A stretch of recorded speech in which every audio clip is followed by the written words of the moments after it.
Welcome to the third video of chapter Motivation in Learning of your education book.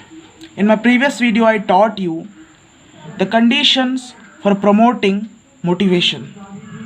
In this video, I am going to introduce the relationship between motivation and learning, how they are inseparable from each other. So let's start. So motivation is the most important factor in learning. In school learning, motivation involves arousing, sustaining any desirable conduct. Educators have all these years considered motivation as the wellspring of all learning. Psychologists have consensus on this point that motivation is the essential precondition to learning. A high degree of motivation helps in arousing students into acting and ensures their active participation in the learning activity. So, motivation is an important factor in learning process.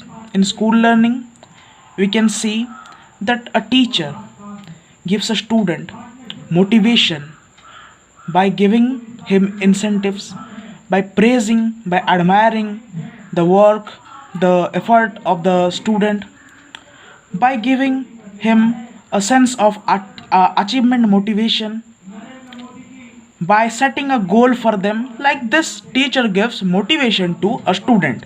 Okay. So in education, the learning process cannot continue without a without motivation in the student. So motivation is very important in learning process. Many thinkers, or you can say educational philosophers, give their views on the relationship between learning and motivation. So let's look at those views. So Professor John J. Ryan, these names are very important. Professor John J. Ryan says motivation is the very heart of the learning process. Adequate motivation not only sets in motion the activity which results in learning but also sustains and directs it. So, in simple words, what Professor John J. Ryan said, that motivation is the heart of learning process, and proper motivation, adequate motivation, not only gives the activity of a learning process a motion, what you call press, a push to the learning process, but also it sustains, it's it keeps the learning process alive and directs it, sustains and directs it. Not only sets or gives a push to the learning process but also sustains and directs it. Motivation is that important. You can write this view if any question comes about the relationship between motivation and learning, long question, so you can quote these thinkers. That will give a good expression and you will get good marks on the long question. So you can write word by word what he said, and or you can write in simple words like Professor John J. Ryan said that motivation is the heart of learning process, and proper motivation not only gives a push or gives a motion to the activity which results in learning process, but also it sustains and directs the learning. The second is MC Connells. MC Connells said that the organism must be motivated to learn. He said that organisms must be motivated to learn. So basically, he said that without motivation, the learning process is dull. So he said organisms must be motivated to learn. Then the view of Gates. Gates said that The problem of motivation lies at the very heart of a sound educational program. Motivation is indispensable to learning. So he said that, Gates said that the problem of motivation lies at the very heart of a sound educational program. A very good educational program, a sound educational program cannot run without motivation. And motivation is indispensable, inseparable to learning. This is the view of Gates. Then Kelly's view. What Kelly said. In Kelly's view, motivation is the central factor of the process of learning. Central factor means very, very, very important factor in learning process. H.R. Bhatia, an Indian thinker, said that when a teacher first meets his class, the matter of motivation must receive his primary attention. The success of the teacher depends on how well he can arouse the interests and motivation of pupils. So H.R. Bhatia said that how a teacher should behave, should act in his first meeting with the students, the children.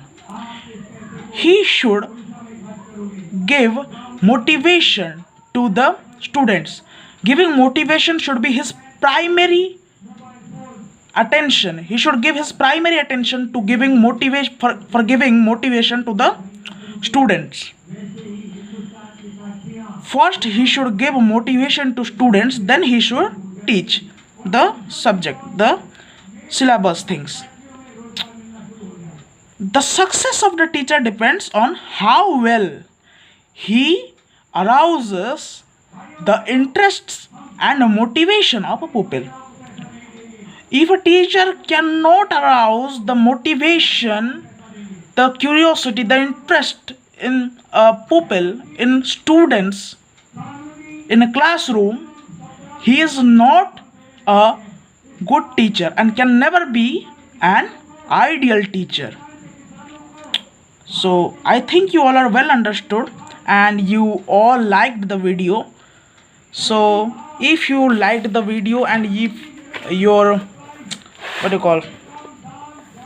concepts are clear about the relationship between motivation and learning, please like the video, share the video with your friends and support the channel.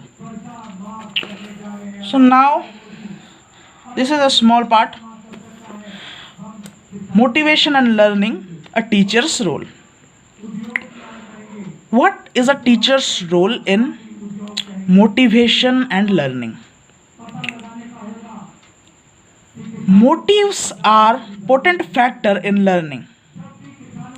According to Gates, they serve three functions. First is motives energize behavior. They release energy and make the learner active. They encourage the learner to function in a particular direction. Second is motives are selectors of behavior. The learner is motivated. When a learner is motivated, he is ready to respond to the given stimulus. Third is motives direct behavior. Motives select as well as direct behavior. They direct the behavior in such a manner that the individual gets the satisfying feeling. So what is motives? Motives are the self-interest of someone. When motive is there, motivation is there. When motive is not there, motivation is not there. This can be understood. Gates gave three functions of motive. What are the three functions of motives? First function is motives energize the behavior. When someone has motive, he or she has energy to make the learner inside them active. The motives encourage the learner to function in a particular direction. Like this, motives energize the behavior. Second function of motive is motives are selectors of behavior. The intensity and the type of your motive will select how your behavior is going to be. When a learner is motivated, he or she is ready to respond to the given stimulus, to given situation, to given problem. What type of motive you have, that type of behavior you will show. Third is motives direct behavior. Motives direct. Second point is motive select behavior. Third point is motives direct behavior. Direct means to give direction. Motives select as well as direct behavior. They direct your behavior in such a manner that the individual gets a satisfying feeling.